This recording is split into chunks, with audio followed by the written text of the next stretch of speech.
countries all around the world. It's such an honor to be here with you guys today on this Breakfast of Champions call, and grateful to have this opportunity to share with you guys today. My name is James Zhang. I've been a professional network marketing space for the last 15 years, one of the top money earners in a company called Partner Co. And all that really means is this, especially in a network marketing business, but I believe in anything in life, the only way that you're able to produce anything great is not just based on your own work, but it's based on being able to collaborate with other amazing people. Our business last year, our team was literally able to 10x our revenue in one single calendar year, is at the top of the charts all around the world. And why is that the case?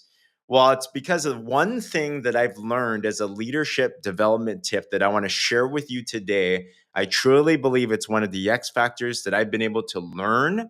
Here's the key word, learn. I wasn't born with this, but you too can learn this too. And if you commit yourself to the topic today, then I know that you're going to have more loyalty in your team. You're going to have more duplication. You're going to see more people empowered, and you're going to see your business thrive and everything. And what is that?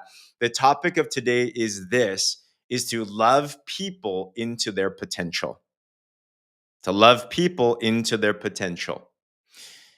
Now, I don't know if this resonates with you at all, but maybe you're somebody like me, and growing up, I was the type of person that I would purposely want to do things to avoid being looked at or to avoid being rejected.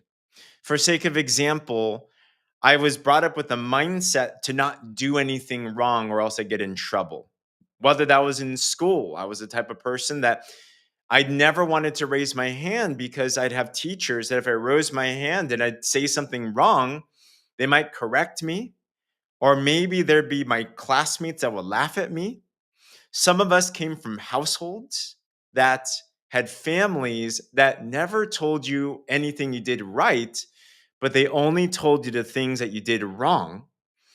You have maybe spouses. Anyone here married, by the way, in a relationship?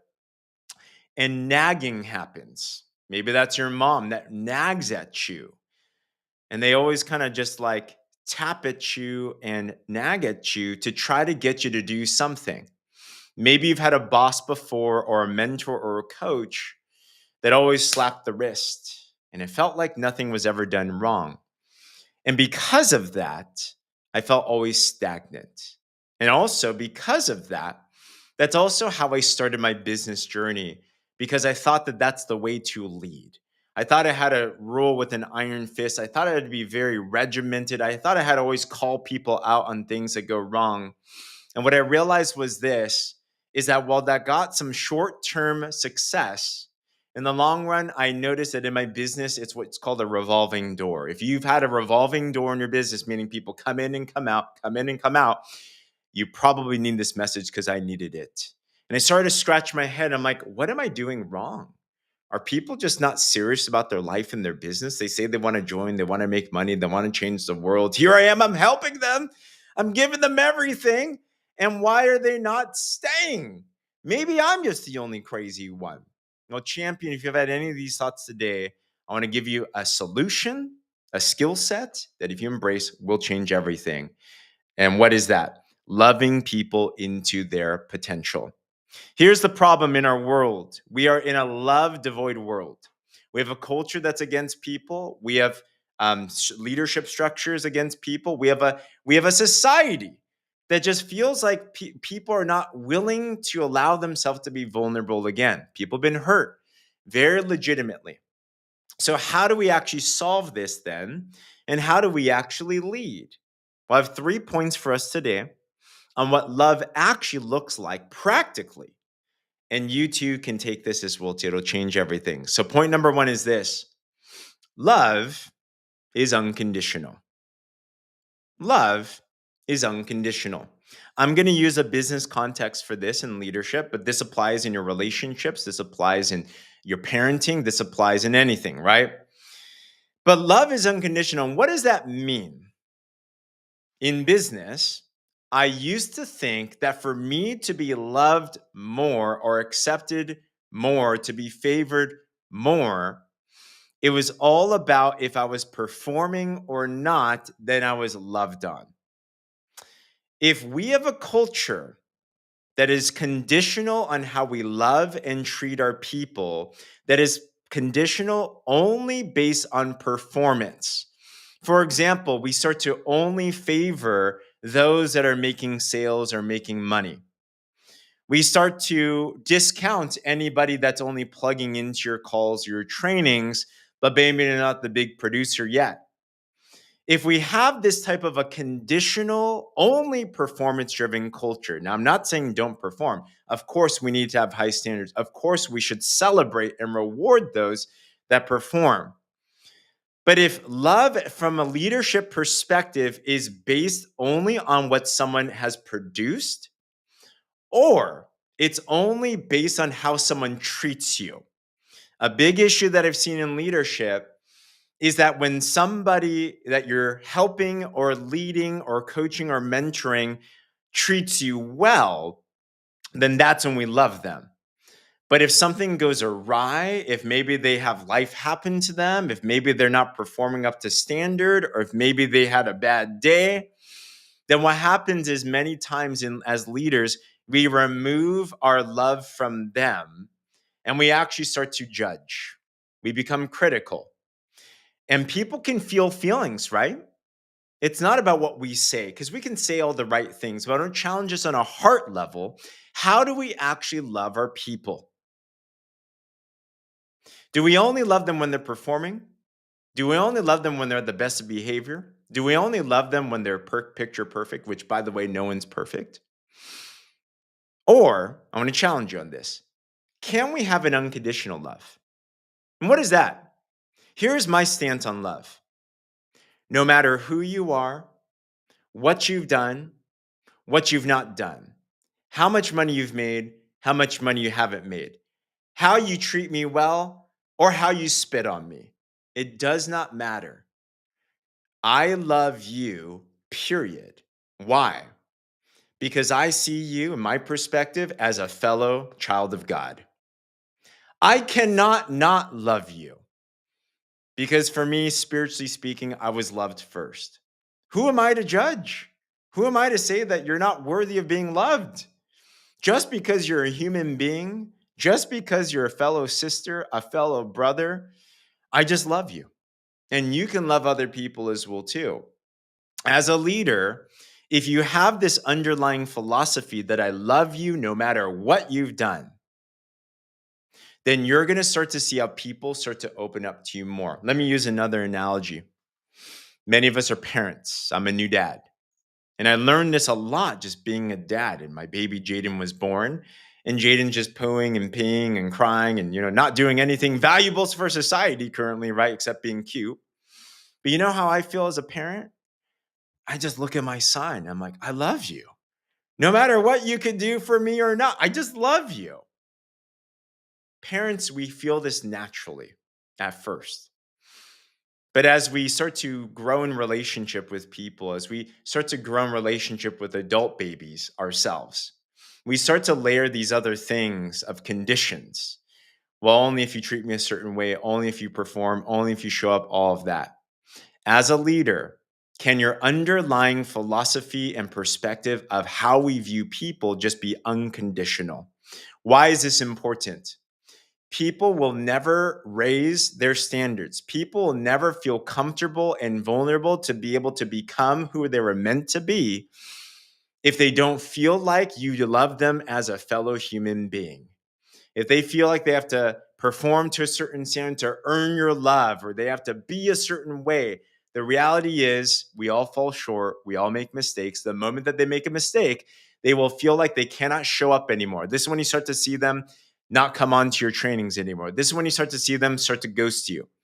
And it's because they feel shame and guilt because they're like, I can't show up in front of my leader because I promised them this crazy stuff and they're not going to love me. Does this make sense?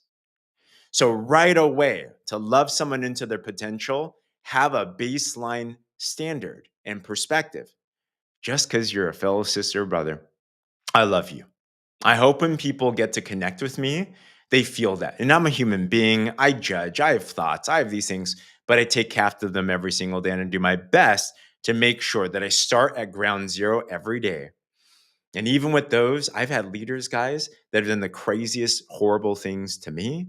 They've done the craziest, horrible things to other people. They've done things that are just like, man, I would never do something like that. Still to this day, we're not even in each other's lives. I still love them because they are a fellow human being. Okay. So you have to start from there. Number one, unconditional. But then let's go further. How do we continue to love them into their potential? Number two, understand that love is compassionate. Love is compassionate. One of the biggest issues I see in leadership is we start to work with our people and they're going to start to throw things at you. They're going to start to complain and moan and gripe and give quote unquote excuses. Excuses happen. Things happen. They feel a certain way. The moment when people shut down, see, as a leader, I always take it with such a tremendous respect and honor that someone's willing to actually bear their true feelings to me, even if it's horrible, even if it's like, whoa, even if it's like it doesn't make sense. By the way, emotions typically don't make logical sense. But in this moment, when someone's vulnerable with us, how do we respond? If we choose to respond how I used to, which is cold hearted, I'm not listening. I mean, you can talk to my wife, Becky. The times that I've responded not compassionate in a situation are when the argument goes in a bad direction. But if you're cold, if you're just very regimented, if you're very like, I don't care about what you feel, it's an excuse. If you're like a drill sergeant, that will work in the military, by the way, because they're paid to be there. But if you want to build a volunteer army in network marketing or in any organization where people comply because they want to, not because they have to, then we have to learn how to become compassionate. Here's something that I've learned from my wife, Becky, that I want to share with you when you're dealing with feelings. Is feelings are never right or wrong. They just are. Feelings are never right or wrong. They just are. Feelings are feelings. So when I'm listening to somebody as a leader and they're saying, man, I just feel like a failure. I feel like this won't work for me. I just feel like nothing is working, blah, blah, blah. Or if I'm dealing with someone else and they hurt me, and you have these leadership situations where two people are just in something and you're like, man, they're horrible, blah, blah, blah. They're just sharing all these things with me. I'm not judgmental. I'm not trying to correct them. You know what I'm doing? I'm just listening with compassion. I want to seek to understand, not to be understood. I want them to feel like they can share everything with me, to be honest with me. Why? As a leader, by the way, we have to navigate through these things. We can't shut it off, because if we shut off the feelings are linked to your subconscious. If someone's sharing their feelings with you, if we actually don't deal with the feelings and we don't deal with the subconscious, then you will never see long-term different behavior. We have to get to the heart of things. We have to get to the root of things. And there's a reason why people are feeling a certain way. But the only way to know the feeling is that we have to be compassionate to actually be willing to listen to it. So many times what you'll see with me when I talk to somebody is I've been told, James, you're a good listener. Because what I want to do, and I'm working on this with my wife more every single day, babe, for some reason, it's harder with your wife, right? But it's the greatest test of love. But let's say with a teammate, they bring up a situation with me. They're hurt. They're broken. And I'm like, let's say it's Sally. Sally, tell me what happened. Well, so-and-so hurt me and they maligned me and they didn't follow in their word and blah, blah, blah. And I'll keep on asking. I'm sorry you feel that way. What else happened? Can you tell me more? Keep on asking questions without responding. And just listen with an open mind and an open heart. Don't try to correct. Just listen. And you know what happens is there will come a time when finally they stop talking because they got it all out. And you know what happens there? Now you're at a very good place where you can actually start leading them together because they feel safe. They feel loved by you still. They realize, oh, they don't dislike me because I'm complaining. Oh, Okay. And then they got it all out. Now they connect with you. Now you can actually build up different things together. But it starts with compassion. You want to weep with those that weep. You want to rejoice with those that rejoice. You want to not discount their feelings. We're not giving in to their feelings. We're not condoning things necessarily, but we're just empathizing. We're just listening. We're being a fellow human being. And I've seen where leadership situations go off. The leaders that have really tough difficulty retaining a team are those that are not willing to be compassionate, which, by the way, was one of my biggest mistakes that I've made in my life. I remember some of my leaders in my first teams came up to me after a day, and I started with no heart, guys. Like literally, I'm one of those people. I didn't know how to have compassion.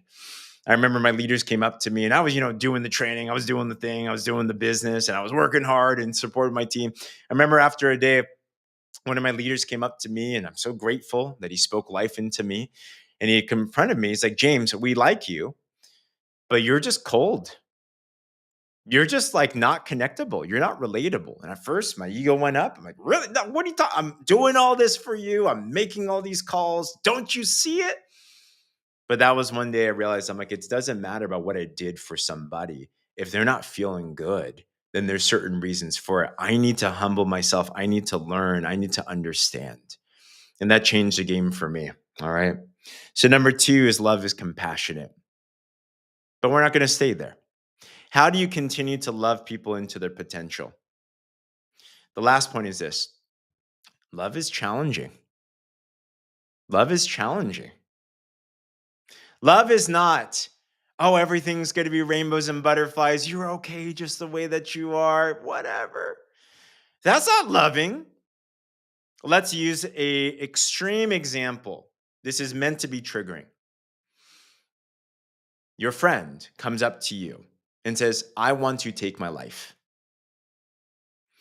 Is the loving thing to do just be like, oh, I get it.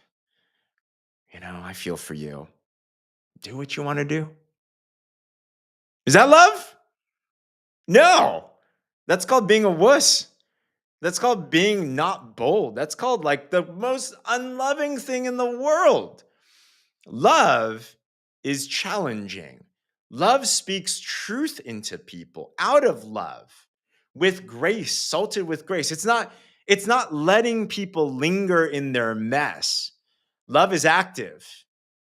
Love is not just this do whatever that you want. As a leader, to love them into their potential, our job is to bring out the greatness that every single person has.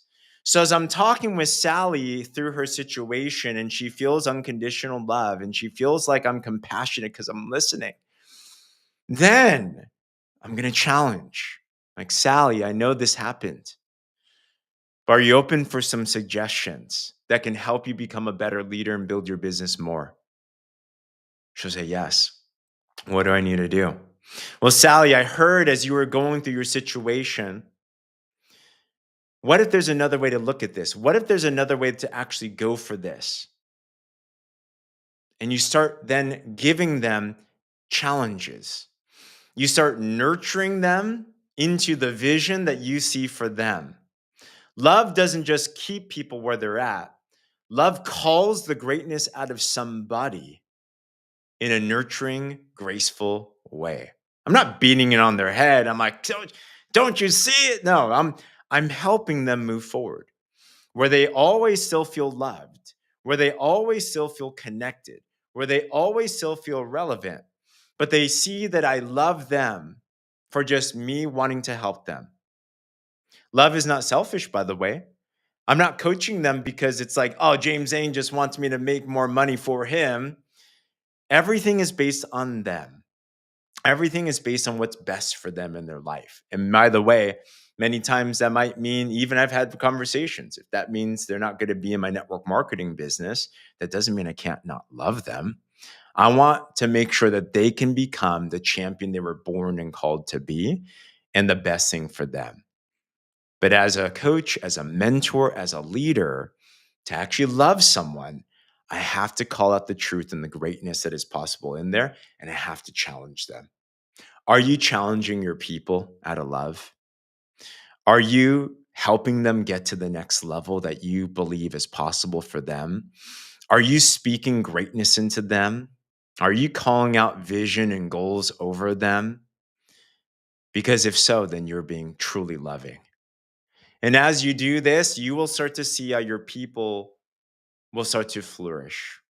You'll start to see how your people start feeling and becoming more confident. You're going to see how you have a different relationship and a rapport with them. You're going to see that they come to you with their deepest, darkest fears and secrets because they feel like they can entrust it with you with no judgment. You can see that even if they need to take a break, they feel okay with you and your understanding, but they're still going to love you and not leave. You're going to see how they're going to be comfortable bringing their people to you. You're going to see how they're going to ask you for some more advice.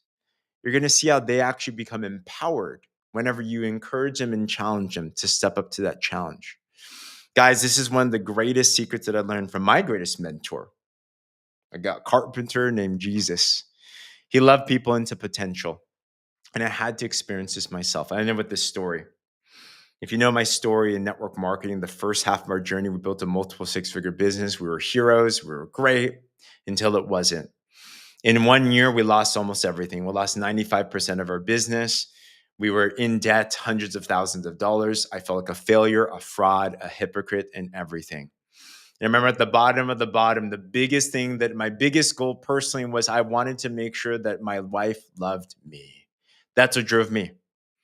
And I remember I felt so much guilt and so much shame because as a man, as a husband, I felt like I let my wife down. I gave her these promises, they all failed. And I remember one night, this saved me. This changed me. I was ready to quit on my business. I was ready to quit on my dreams. I mean, it was going to a very dark place. And what transformed my life is I got loved into my potential. I'm chatting there with my wife, Becky, talking about how horrible things are. And I truly believe that God spoke through her that day because she was so much at peace. And she looked at me with unconditional love. She embraced me and was super compassionate. And then she challenged me in a loving way. And all she said was, with all love in her eyes, she said, "Babe, it's going to be okay. We're going to figure this out." And that broke me, that changed me, that encouraged me. I realized that there was nothing I could do to lose her love. She loved me unconditionally. I realized that she understood how I felt. She was compassionate. And I realized that she still believed in the dreams that I had in my life. And to this day, that was 7 years, 8 years ago, that was the transformation and the pivot point for everything. And to this day, so grateful for an amazing wife. You can be that Becky Zhang to me, to other people. I want to encourage you and challenge you today, champion, to love people into their potential. It's the greatest void and the greatest problem in the world right now. If you can take these points and implement it, your business, your life, your impact, your influence will absolutely transform. All right. So if you take that challenge, let your coaches, mentors know. You might want to share this podcast. All of them are on bocpodcast.com. Thank you for walking through this journey with me. On that, I love you. Let's go do this. I'll toss it back to you. Have a blessed day. Bye bye.